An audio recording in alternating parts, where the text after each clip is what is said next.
The United States has a problem with income inequality. Things are much worse today in terms of inequality than they were 30 years ago. The biggest threat to us as a nation is income inequality. People have different ideas about why this is happening.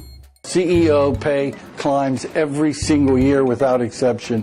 The United States has lost 5 million manufacturing jobs since the year 2000. Big shifts that's happened in the economy that has led in part to a decline in union membership.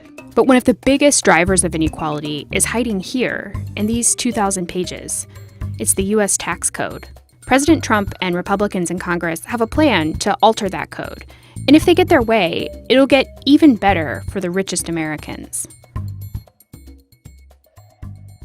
First, let's look at a few things that Trump and the Republicans don't want to change about the tax code: the charitable deduction and the mortgage interest deduction. Here's how they favor the rich. Let's say Dan makes a $100 donation to his church.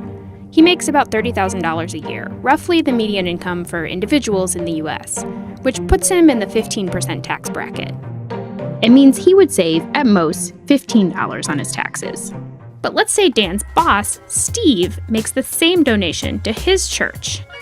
Steve makes $500,000 a year, which puts him in the top tax bracket. And the same $100 donation could save Steve $39.60 on his taxes. Dan and Steve give the same amount to their church, but Steve saves more than twice as much. The higher your tax rate, the more the charitable deduction helps you. Small examples like this add up. People making $100,000 or more account for about 57% of all the charitable contributions in the U.S., but they get 76% of the tax benefits. This deduction is also really expensive. The U.S. spends $70 billion a year on it, more than 8 times what it spends on Head Start, the federally funded preschool program, and more than twice what it spends on Pell Grants for low-income students to go to college. Plus, there's all kinds of ways to bend the rules. Billionaire Mitchell Rales gets a tax break for donating his collection of modern art to a museum that he built right next door to his house, a museum that's closed to the public. But the worst thing about the charitable deduction? There's not great evidence that it works. Turns out you don't need a tax break to encourage people to be generous to others. In the 1980s, the top tax rate for the richest people was 70%, and through a series of reforms, it dropped to 28%. And the Council on Foundations, is kind of the trade group for charities, said, oh my God, you do that, we're going to lose all our contributions. Guess what? No difference. People gave just as much with a much lower tax rate. Australia, Finland, Ireland, Italy, Sweden, Switzerland, and New Zealand have all gotten rid of their deductions for charitable contributions, and that hasn't had an impact on donation rates. One easy way to make things more fair? Replace the tax deduction with a tax credit. If Dan and Steve both give $100 to their church, give them each a $15 tax credit. That's how they do it in Canada. A tax credit reduces the amount you owe, so the same donation gets the same benefit, no matter how rich you are. There's another tax deduction that's a boon for the wealthy. The mortgage interest deduction costs about $100 billion a year to the Treasury. We could use that money to treat wounded veterans, to build hospitals, to build highways, but instead, we give it to rich homeowners.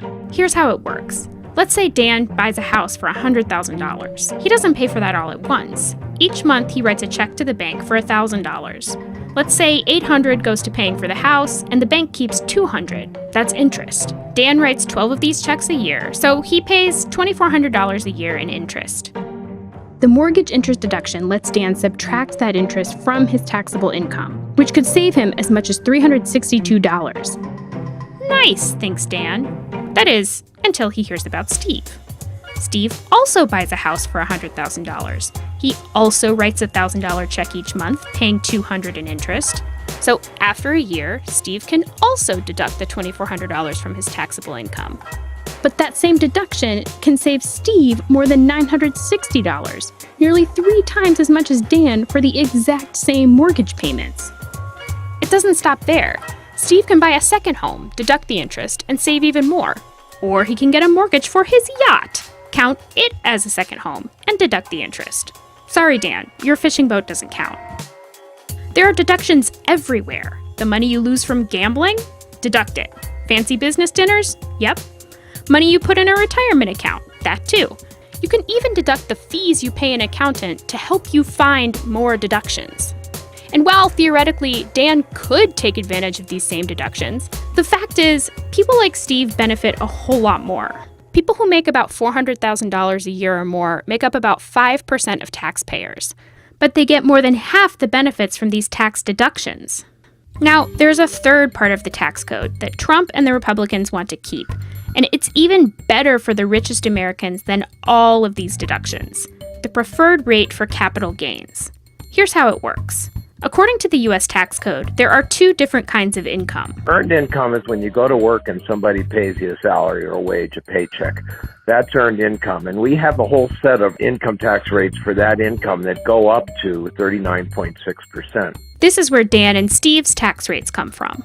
Unearned income means guys who trade paper, guys who sell stock or buy commodities and then sell it. Invest in real estate properties and then sell them. That's capital income, and we tax that at a lower rate. Let's say Steve earns $500,000 a year as a surgeon, and Lori earns the same amount as a hedge fund manager. Even though their income is the same, Steve's tax rate is 39.6%, but Lori's tax rate is nearly half that, 23.8%. So Steve ends up with a much higher tax bill. This is why billionaire investor Warren Buffett pays a lower tax rate than his secretary. His money comes from capital gains, while hers comes from a salary. Debbie works just as hard as I do, and she pays at twice the rate I pay. Ronald Reagan thought the same thing. Reagan had been a very high bracket taxpayer. In fact, he paid at the 90% rate in the 1950s. He was a movie star. His accountant kept telling him, well, sign these documents and that'll shift your income from labor to capital income. And Reagan saw that was hokey. Why should that be? Reagan's landmark 1986 tax bill taxed capital income and labor income at the same rate. In theory, some of those loopholes were understandable, but in practice, they sometimes made it possible for millionaires to pay nothing, while a bus driver was paying 10% of his salary, and that's crazy. People said, oh my God, you can't do that, then nobody will invest. Investment will plummet. It didn't. This chart shows the value of the S&P 500, a stock market metric that measures how well big businesses are doing. After Reagan raised the capital gains rate in 1986, businesses continued to prosper. Reagan's successors, George H.W. Bush and Bill Clinton, also raised taxes on the wealthiest Americans. And the 1990s saw America's longest period of consecutive economic growth ever. But the changes that Donald Trump and Republicans in Congress want to make to the tax code look very different.